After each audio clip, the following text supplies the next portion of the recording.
Jennifer Snazzy, you're watching News 24 Live. Celebrated South African band Abavuki started from humble beginnings and are now embarking on an international tour. Joining me in studio are two of the 8 members of the band. They're going to tell us how excited they are. Hello. Hey. Thank you so much for coming in today. It's a pleasure. Now, you just played a brilliant song for us, and you don't usually play with just 5 members, do you? Yeah. Yes, we are Actually, 8-piece band. We're 8-piece. 8-piece band, yeah. I can't imagine having to work so closely with 7 other people. Do you argue often? We always argue. Really? Yeah, when we're making music, we always argue because it's like if Tulani were to come with a song and it's unfinished, she says, guys, I've got this song, I want it to go like this.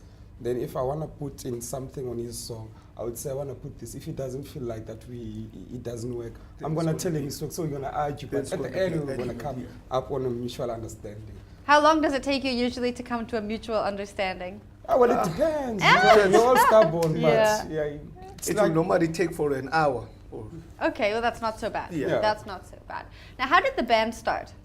Actually, the band started in 2001 in Walanga Township, whereby one of our members who came to us as we were divided musicians, because there were musicians who were playing marimbas and the musicians who were playing brass instruments.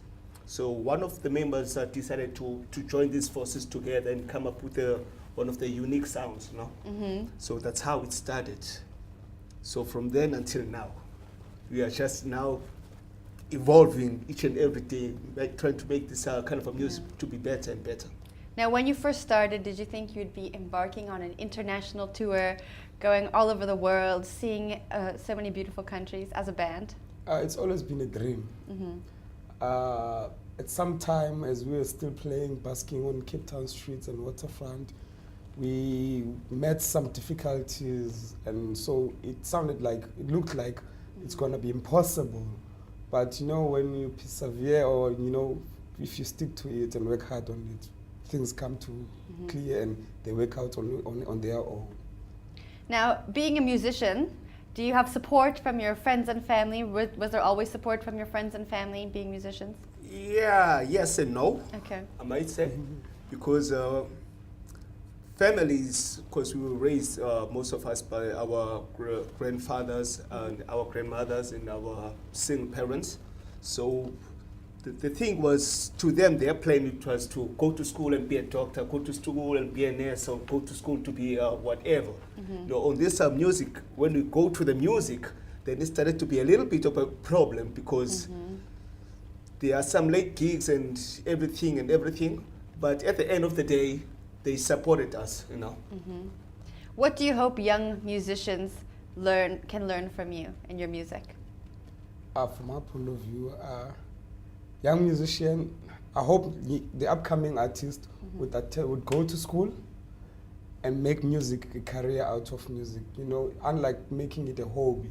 Because most of the people, they're in music for money, which is, we are making a living out of music. And we're trying to keep the traditional sounds, you know, so that it doesn't end, because there's a lot of music genres out there, and local music or local people doesn't support the local, the traditional music that we play, you know. So we were trying to involve kids to play these instruments, these traditional instruments, to sing these traditional songs that we're singing.